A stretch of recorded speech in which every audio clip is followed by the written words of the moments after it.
എല്ലാവർക്കും കേളി മീഡിയയിലേക്ക് സ്വാഗതം. എൻ്റെ ചാനൽ ആദ്യമായിട്ട് കാണുകയാണെങ്കിൽ സബ്സ്ക്രൈബ് ചെയ്യുക, സപ്പോർട്ട് ചെയ്യുക, നിങ്ങളുടെ വലിയ അഭിപ്രായങ്ങൾ കമൻറ്റായി രേഖപ്പെടുത്തുക. അപ്പോൾ നമുക്ക് ഇഷ്ടം മാത്രം ഇന്ന് സീരിയലിൻ്റെ എപ്പിസോഡിലേക്ക് പോയാലോ. ഇന്ന് ചിപ്പിയുടെ ബർത്ത്ഡേ എപ്പിസോഡായിരുന്നു. ബർത്ത്ഡേയിൽ കേക്ക് മുറിക്കുന്ന സമയത്താണ് രചന അങ്ങോട്ട് കടന്നു വരുന്നത്.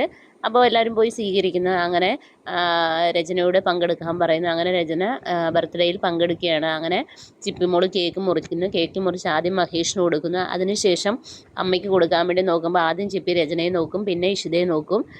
അപ്പം രചന വിചാരിക്കും തനിക്ക് കൊണ്ടുത്തരുമെന്ന്. പക്ഷേ ചിപ്പിമോൾ കൊടുത്തത് ഇഷിതയ്ക്കായിരുന്നു. അതിനുശേഷം ആദിക്ക്. ഇതെല്ലാം കണ്ട രചനയ്ക്ക് ആകെ വിഷമാവുന്നു. അങ്ങനെ രചന അവിടെ നിന്ന് ഇറങ്ങിപ്പോകാൻ തുടങ്ങുമ്പോൾ നമ്മുടെ സ്വപ്നവല്ലി പോയിട്ട് പറയും, കണ്ടോ അവരുടെ സ്നേഹം, ആങ്ങളെയും പെങ്ങളും തമ്മിലുള്ള സ്നേഹം, നീ അതിൻ്റെ ഇടയിൽ ഒന്നുമല്ല എന്നുള്ള രീതിയിൽ പറയും. അങ്ങനെ രചന പുറത്തേക്ക് ഇറങ്ങിപ്പോകുന്ന സമയത്ത് നമ്മുടെ താഴേക്ക് പോവുകയാണ്. ഇറങ്ങി നീ പൊക്കോളം, നിൻ്റെ മകനെ കൊണ്ടുവിട്ടോളാം, അല്ലെങ്കിൽ അവൻ അവൻ്റെ ഫ്രണ്ട്സിൻ്റെ കൂടെ വരുമെന്ന് പറയും. അങ്ങനെ രചന താഴേക്ക് ഇറങ്ങിപ്പോവുകയാണ്. താഴേക്ക് ഇറങ്ങുമ്പോൾ അങ്ങനെ ബർത്ത്ഡേ കേക്കൊക്കെ കട്ട് ചെയ്തതിന് ശേഷം നമ്മുടെ ഇഷിതയും താഴേക്ക് ഇറങ്ങിപ്പോകുന്നു. അങ്ങനെ രചനയും ഇഷിതയും തമ്മിൽ അങ്ങോട്ടും ഇങ്ങോട്ടും വാക്തർക്കങ്ങളൊക്കെ ഉണ്ടാകുന്നു. അപ്പോൾ രചന ഇഷിതയോട് പറയുന്നുണ്ട്, നിന്നെയാണ് എൻ്റെ ടാർഗറ്റ്, നിന്നെ ഞാൻ ശരിയാക്കാം, നീ എൻ്റെ മകളെയും എന്തിനാണ് കൂടെ നിർത്തുന്നതെന്ന് എനിക്കറിയാം, അതുകൊണ്ട് ഇനി നിന്നെ ഇല്ലാതാക്കുകയാണ് എൻ്റെ ഏറ്റവും വലിയ വഴി എന്ന് പറയും. അങ്ങനെ അതും പറഞ്ഞ് രചന അവിടെ നിന്ന് പോവുകയാണ്. നേരെ ആകാശ് മേനോൻ്റെ അടുത്ത്. അപ്പോൾ ആകാശ് മേനോൻ അവിടെ സെറ്റിലിരിക്കുകയാണ്. പെട്ടെന്ന് തന്നെ രചന വന്നു കഴിഞ്ഞിട്ട് പുറത്തേക്ക് നോക്കുന്നു. ആദ്യം എവിടെയെന്ന് ചോദിക്കുന്നു. അപ്പോൾ രചന ഒന്നും സംസാരിക്കുന്നില്ല. രചന ഭയങ്കര വിഷമത്തിലായി ഇങ്ങനെ നിൽക്കുകയാണ്.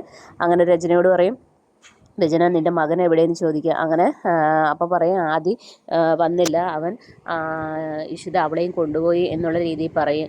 അപ്പോൾ അങ്ങനെ അപ്പോൾ നമ്മുടെ ആകാശ് പറയും, ഇതിങ്ങനെ വിട്ടാൽ ശരിയാകത്തില്ല, നിൻ്റെ മകളെയും മകനെയും അവൻ കൊണ്ടുപോകുക, അതുകൊണ്ട് ഇനി നമുക്ക് ടാർഗറ്റ് എന്ന് പറയുന്നത് ഇഷിതയും മഹേഷുമാണ്, അവരെ ഇല്ലാതാക്കണം, ഇതാണ് നമ്മുടെ ടാർഗറ്റ് എന്ന് പറയും. അങ്ങനെ ഞാൻ നിൻ്റെ കൂടെ ഉണ്ടെന്ന് പറയും. അങ്ങനെ അതിനുശേഷം ആദിയോട് വീട്ടിൽ പോകാൻ ഇഷിത ആവശ്യപ്പെടുകയാണ്. അപ്പോൾ ഇഷിത ആദി പറയും പോകാമെന്ന്.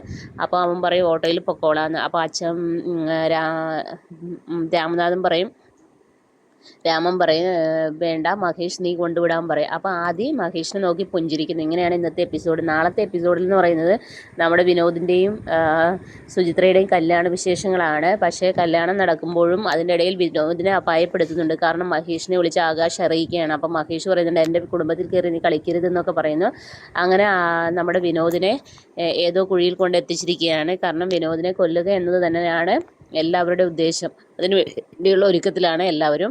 ഇതൊക്കെയാണ് നാളത്തെ എപ്പിസോഡിലുള്ളത്. അപ്പം നാളത്തെ ഒരു കിടിലൻ എപ്പിസോഡാണ്. അപ്പോൾ എപ്പിസോഡിനായി എല്ലാവരും വെയിറ്റ് ചെയ്യുക. അപ്പോൾ okay, bye bye, thank you.